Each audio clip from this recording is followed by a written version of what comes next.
पाँच रोसा आया।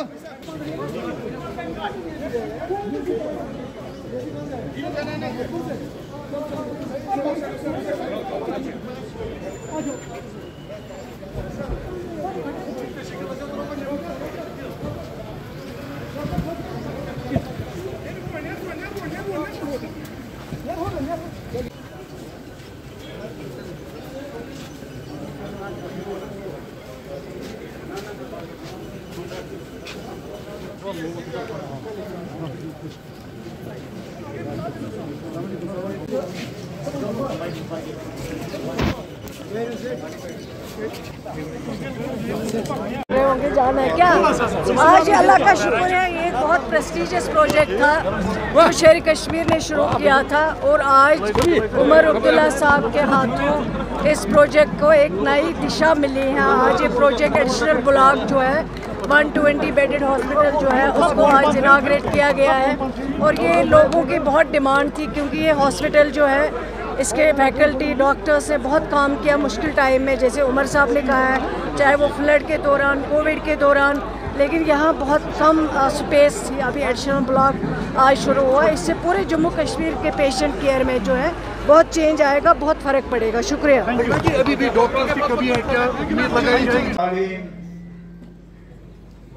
Social welfare minister हमारी बहन सकीना यतू साहिबा, मेरे एडवाइजर नौजवान साथी जनाब एहसान परदेसी साहब, यहाँ पे मौजूद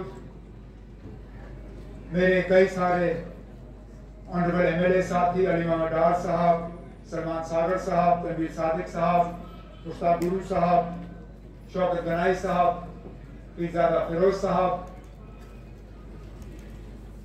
हमारे health and medical education department के secretary doctor Syed Abid Rashid Shah sahab, principal dean government medical college Srinagar doctor Iffat sahiba, bone and joint hospital और गवर्नमेंट मेडिकल कॉलेज श्रीनगर के यहाँ पे मौजूद तमाम फैकल्टी, नेशनल कॉन्फ्रेंस के मेरे यहाँ आए हुए तमाम साथी, मोअज़्ज़िज़ ख़वातीन और हज़रात और मीडिया के दोस्तों, आप सबको मेरी तरफ से अस्सलाम वालेकुम।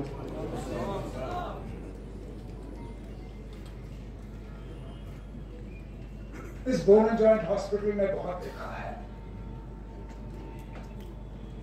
जम्मू कश्मीर का, खासकर कश्मीर का, श्रीनगर का उतार चढ़ाव अगर किसी एक अस्पताल ने देखा तो वो बोन एंड जॉइंट ने देखा। अच्छे दिन में इस अस्पताल की हालत ठीक रही, जब बुरे दिन आए तो इस अस्पताल में बहुत एक मुश्किल दौर से गुजरा। पिछले खासकर 30-35 सालों में जो हालात बोन एंड जॉइंट हॉस्पिटल ने देखे हैं शायद किसी और अस्पताल ने नहीं देखे। और यहां तक कि जब बीच बीच में कहीं मौसम की खराबी, कहीं और तबाही, तो उसका भी सबसे ज्यादा असर अगर कहीं हुआ तो यहाँ पे सैलाब आया तो सबसे पहले अगर पानी चढ़ा तो बोन एंड जॉइंट अस्पताल में। मुझे आज भी वो रात याद है, 2014 सितंबर में, नासिर आपको याद होगा, इस बंड पे हम खड़े थे पुल के नीचे और कोशिश कर रहे थे कि किस तरह ये बंड हम बचा सके और पानी जो है अस्पताल में आने से हम रोक पाए। लेकिन उस सैलाब के बाद भी इस अस्पताल में लोगों को इलाज करना जो है उसमें रुकावट नहीं लाई।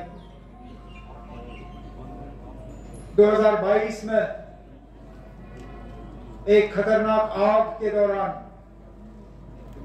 इस अस्पताल का एक अच्छा खासा हिस्सा जो है वो तबाह और बर्बाद। हमारे 4 ओटी, हमारे reference rooms, teaching rooms, wards, beds, बड़ी तबाही हुई, लेकिन ये डॉक्टरों को, एडमिनिस्ट्रेटरों को उनकी काबिलियत का एक उसके तरफ एक इशारा है कि 6 महीने तक अस्पताल पे छत नहीं लगा, लेकिन चंद दिनों के अंदर यहां दोबारा इलाज शुरू हुआ, ओपीज चलने शुरू हुए और मरीजों का इलाज जो है अलग बोन एंड जॉइंट अस्पताल कायम करने का 15 मई 1982 इस अस्पताल की शुरुआत हुई। अगर देखें तो शेर कश्मीर के हाथों मई में शेर कश्मीर ने इस अस्पताल का इनॉग्रेशन किया,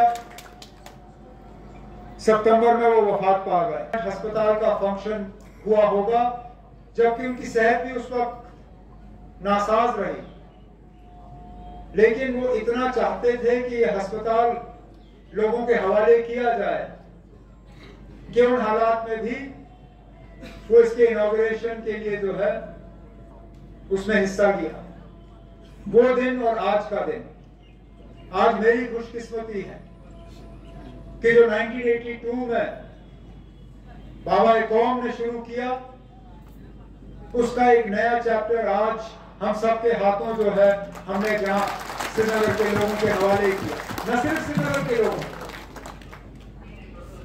पूरे कश्मीर प्रोविंस, यहां तक कि करगिल और करगिल के आसपास के इलाके और जम्मू प्रोविंस का कई इलाका, चिनाब, पीर पंचाल, वहां से भी लोग यहां इलाज हासिल करने के लिए आते हैं। यहां तक कि मैं खुद इस अस्पताल का एक वक्त मरीज रह चुका हूं।